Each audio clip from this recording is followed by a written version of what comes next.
But if the implication of the director's words was what he thought, still, it would be good for Stephanie.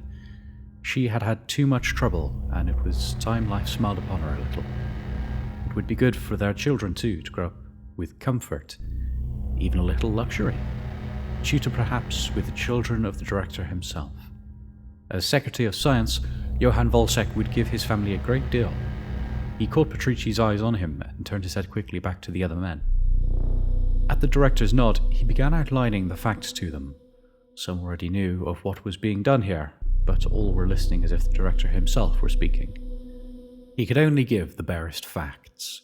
He'd been experimenting with a means of controlling fission for some power application, working on the problem of getting hydrogen to fission at temperatures below the millions of degrees where it normally began, and in tiny amounts. And by sheer accident, he had stumbled on a process where nitrogen fissioned instead. 2 atoms of nitrogen combining into one, straining the nucleus that now held 14 protons and 14 neutrons, distorting it again until some of the binding force of the nucleus released energy, and it broke up into simpler atoms again, as if both fission and fusion were going on. It had not been successful from a commercial angle, but it had produced an unexpected result. The mice which had been kept to test out danger of radiation had not been killed, but they had been sterile, as events proved from then on. The release of radiation was not quite normal gamma rays, it was subtler than that. Some queerly polarized radiation that struck at the fertility of animals and ended it.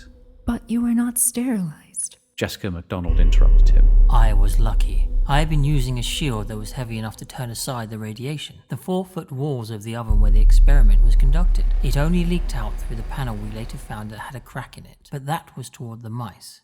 3 years had been spent testing it on mice before the reports had found Patrici and brought him to the little laboratory of Johann Wolsek.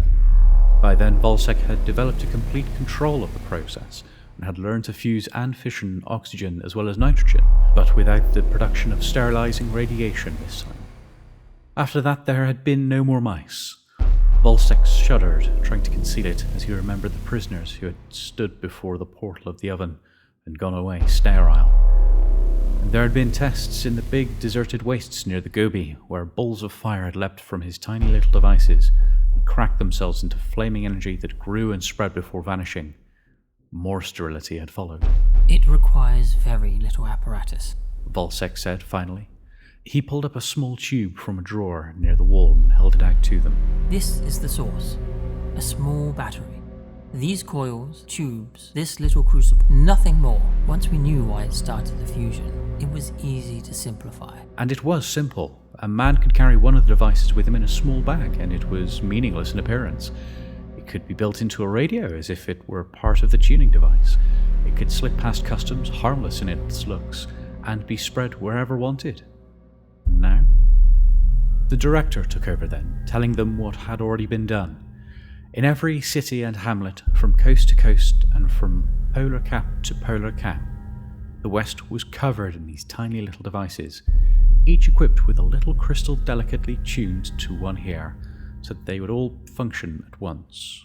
There would be no war. Centralia had laboured to avoid war in spite of the hatred and lusts of the West. Now they would be even more agreeable, even more meek. They would take the insults, they would not fight. Because once the nitrogen of the air had done its job, there would only be a generation of patience while no more children were born to the West, and someday there would only be one power, Centralia. John Schwarzkopf asked the question that was bothering the others, though he already knew the answer. But these balls of fissioning or fusioning nitrogen, when they go off over the West, they're too much like atomic bombs. Won't the West feel like it's attacked and retaliate with their genuine bombs? We too shall be attacked. It was Wolsek's other process, of course. Simultaneously, there would be released similar bombs over all the territory of Centralia. The heat and power would do a minor amount of damage, of course, but this process produced no sterilizing radiation. Only New Zealand will be free. New Zealand had somehow held out of the two coalitions, by its hardest efforts and with the help of its location. It was weakly allied to the West, but too remote. The director smiled again, the tight smile that was reserved for private meetings. We shall, of course, accuse the West, but within the hour, When word of their trouble comes, we shall ask for a truce to find the culprit. Simple, is it not? The clock on the wall indicated 5 minutes before 0 hour, and Volsek wiped his hands surreptitiously against his coat. It was simple enough, this use to which they had put his discoveries, and he told himself again it was better than any reign of real atomics. The West would not be hurt seriously, it would simply die out slowly, and no more children were born. It was really the most merciful solution to the politics of this world. He could picture some of the panic, of course, when the little tubes did their work.